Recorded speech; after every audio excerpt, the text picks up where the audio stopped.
Hello everyone, welcome to the first episode of Biz Talks. I am your host Swaranjal Prakash और आज हम बात करने वाले हैं annual budget 2026 which was declared by Mrs Nirmala Sitharaman, the finance minister of India on 1st Feb 2026. And for this impactful discussion, I am glad to have with me Professor Akansha Singh. Hello ma'am. Hello. So ma'am, basically budget क्या है? Budget जैसे हम अपने घर पे बनाते हैं कि हमारा एक्सपेंस एंड इनकम कैसा होने वाला है, आगे फ्यूचर के लिए प्लान करें। Similarly the government prepares their budget for the next financial year. In this the government plans from which sources they are going to earn their money from taxes और any other source and they plan to which sector they are going to spend their money. This year we had our Union Budget 2026, but sometimes we also get an interim budget. Whenever there is a general elections for central government, we have interim budget for a small period of time, and when the elections results are out, then the party who is in power, they announce the union budget for the financial year. So ma'am, which sector gets benefits the most and which feels left out from this budget? So the government has focused on infrastructure and urban development. They are planning to set up various rail corridors. They are planning to develop the Tier 2 and Tier 3 cities in a planned way where people are able to get various facilities and they don't have to migrate to metro cities for that. The government has also planned to set up various ports and strengthen their marine structure. The government is planning to develop the digital and AI sector of the country by by setting up various technology hubs where young minds can develop their skills. The government has also provided various schemes for pharmaceutical companies. So this is all that is the main focus in this budget. But there are various important sectors which were left out, like health and education was not given that focus. Agriculture sector was also not provided various benefits in this budget. So this is all the main highlights of budget 2026.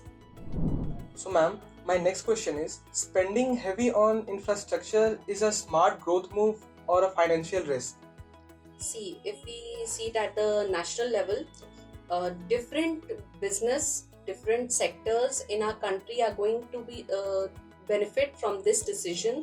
The huge amount of money that government is spending in the development of infrastructure, various businesses, small or big, are going to benefit from that. And if we see it at the world level, this is going to make India a powerful country, a powerful economy at the international level.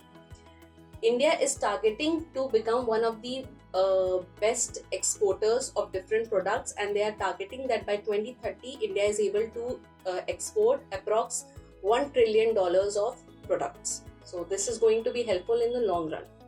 So ma'am, there is a question in my mind. Which are the various products that are get affected from the budget 2026? So various products have become cheaper, like our pharmaceutical, as I'm telling that pharmaceutical industry has been benefited. So various life-saving drugs will become cheaper. Our foreign education and travel is also going to be affected by budget 2026, and various essential items, the prices of various essential items have also reduced.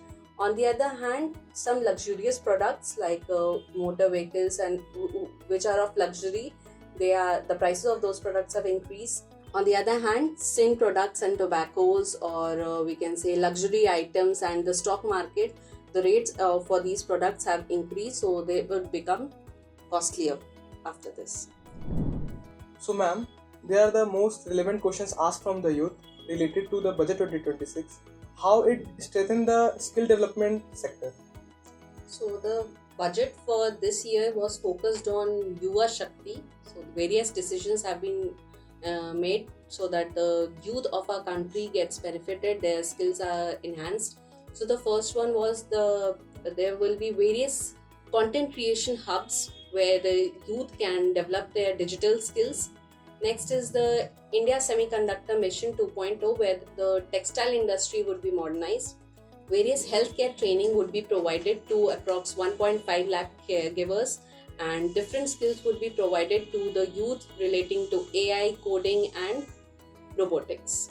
So I think this seeing the development of AI and digital market in the near future, these decisions have been taken place so that our young minds could develop their skills in that direction and make their future bright.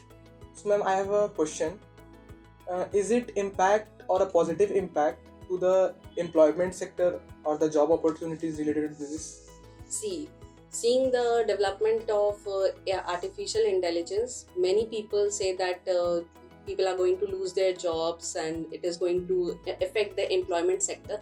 But if people develop their skills and make them fit for the market, I don't think it is going to impact the employment sector in a negative way, but things are going to be positive if you have the required skills. People are going to get jobs, they are going to develop themselves and make themselves fit for the market. Thank you, ma'am. Thank you so much for the discussion. Thank you. Budget 2026 की number से ज़्यादा है उसका impact growth, jobs और आम आदमी की ज़िंदगी पर. सो हमारे इस डिस्कशन का यही मोटिव था कि लोग बजट को सिर्फ देखें नहीं, समझें. इसी नोट पर हम अपने पॉडकास्ट को कंक्लूड करते हैं. Thank you for listening. Stay informed, stay tuned.